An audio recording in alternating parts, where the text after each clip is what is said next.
Tennessee taxpayers handing $30 million to Starbucks to open new corporate offices in that state. But at least 70 times, companies that promised to create jobs in exchange for Tennessee government subsidies haven't held up their end of the bargain. Welcome back to the States. I'm Greg Bishop. Joining us to discuss this expensive coffee deal is the Center Square investigative reporter, Johnny Edwards. Johnny, thanks for taking time with us. You and the Center Square's Kim Jarrett report in the past 8 years, the state of Tennessee gave approximately 570 companies almost $758 million in tax dollars under the FastTrack grant program. How much is that costing each Tennessee resident? Well, we've calculated it's $100 per Tennessee resident over that time period. Now, what does that mean for Tennessee residents? Are they getting an economic benefit from these carve-outs? Well, it depends on who you ask, but arguably what's shocking about this is, we all, as you explained in your last segment, we hear a lot about the creative ways that states and local communities try to attract business and attract jobs. We hear a lot about tax abatements, tax breaks, leasebacks, free land, free buildings, but states also hand out just pure cash. It happens all the time and all over, at least all over the Southeast.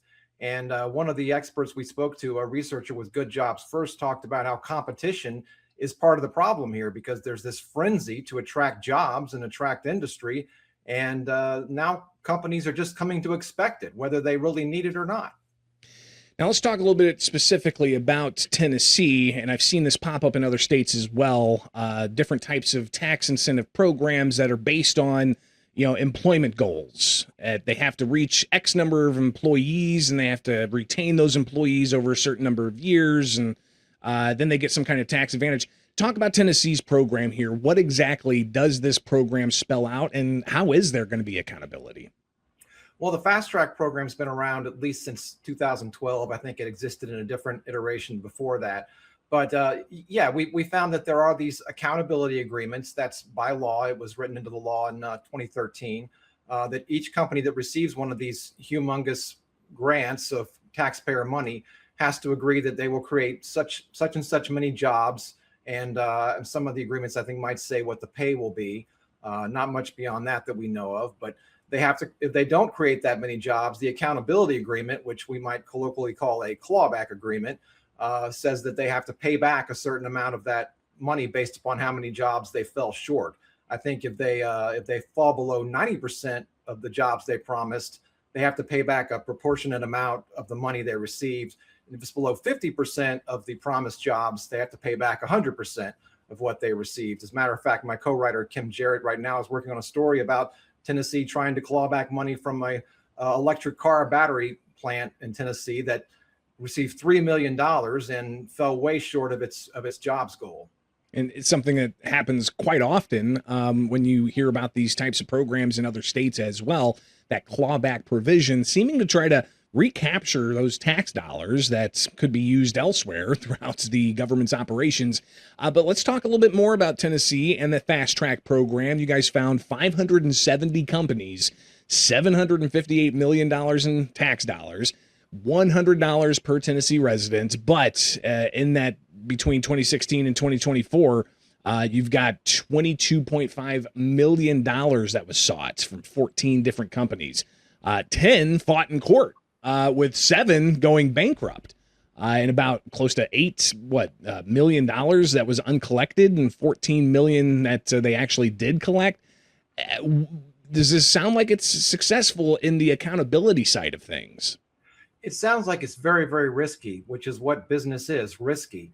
And that's the problem. That's one of the huge criticisms of this program is it's putting taxpayers on the hook for the risks that businesses normally take. And as someone we spoke to, Justin Owen with the Beacon Center of Tennessee, pointed out, taxpayers don't reap a windfall when these companies succeed. If the jobs do work out and the profits roll in, there's no benefit on the back end. So it's kind of a one-way street for taxpayers. Now, we talked a little bit about some of the numbers from the past several years in these different companies, but what's Starbucks' deal? What kind of jobs numbers do they got to put on the board? What kind of pay are they getting? And just exactly where does their amount they're getting compare to the range that you've seen in your investigations? Well, they're promising 2,000 jobs with an average pay of a salary of $125,000 a year, which is very good for Nashville, pretty good for anywhere. Now, what's interesting about that, and what I think has sparked a lot of outrage, is that Starbucks is a very successful company moving to a highly desirable city of Tennessee. Tennessee's got great infrastructure, a great base of jobs, a lot of amenities. Not to mention the Tennessee doesn't have a state income tax. There's a lot of benefits to Nashville, so it's not like anyone needs to sell a company like Starbucks on Nashville. Now, the backdrop too is that Starbucks is moving out of Washington slowly but surely. The company doesn't really admit to this, but it's become very hostile, if you can believe it, in Seattle for Starbucks. Not only did the mayor organize or encourage a boycott of Starbucks over this barista strike, but also there's this new millionaire tax, which the Center Square has reported on quite a lot. And so Starbucks is sort of shifting operations out of Washington State, and they've settled on Tennessee. And there's big questions about whether taxpayers need to pay Starbucks $30 million to sweeten the deal for them to move to a place like Nashville. But again, it's sort of just become par for the course. Companies just expect this. And Stuart McWhorter, the Commissioner of Economic Development for Tennessee, told us it was competitive. They were looking at 3 different states, 3 different sites, and we had to compete. So there you have it.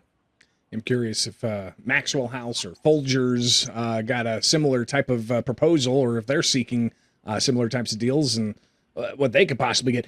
You've talked to several people about this, right? And it seems the criticism is, we need more accountability, we need more enforcement. But is it that binary, either enforce the clawbacks, or are you seeing people say, no, we should just do away with these types of incentives altogether? Well, it's not that the incentives like this can be entirely wrong. Like, imagine if there's a food desert in some part of the state or some part of a community where, there's no good grocery store or good restaurants, and you give an incentive to Kroger or to Publix to put a grocery store there and create jobs and create a service. I mean, that could be a good use of this money. But, a question is, if you are going to give, big, huge, successful companies incentives like this to move to desirable places, why not stack more qualifications in there, like not just a average salary, but perhaps a median salary, perhaps require health care, perhaps require that there's step raises that match inflation, perhaps require that they hire local contractors, people from local businesses to do the construction and the stocking, perhaps require that the workforce be local, be at least within the state of Tennessee. But those things don't ever seem to be added in. And there's also questions, as our story pointed out, we're still seeking more information. I mean, we'd like to know who these 70 companies are that they've tried to claw back money from. Are they all companies that had layoffs or that went under? And, we want to know if Smile Direct Club was one of them. There's a terrible story behind that company that went bankrupt. So there's more to be found out here about whether do they go after every company that has layoffs, or do some get more chances than others and more understanding than others? We don't know. It's sort of speculation at this point. Now, while your story focuses in on the deal with Starbucks, as you're highlighting there's a lot more to report out about this, because it's a lot of tax dollars involved, and not all of these deals see it to the full fruition where they maintain that level of employment that they guarantee to get that tax break. But you guys did attempt to reach out to Starbucks. Have you had any luck? Not yet. I mean, I reached a PR representative for Starbucks, and she wouldn't put forward anyone to do an interview. I tried. I mean, I would love to ask them, why did you need this $30 million? What is that for? Why would you not have come to Nashville otherwise without the extra $30 million? Again, people can stay up to date on these investigations and more at thecentersquare.com. Thanks to Johnny for being with us, and we'll check back in with him and the team in the near future. We'll be right back with more from the States.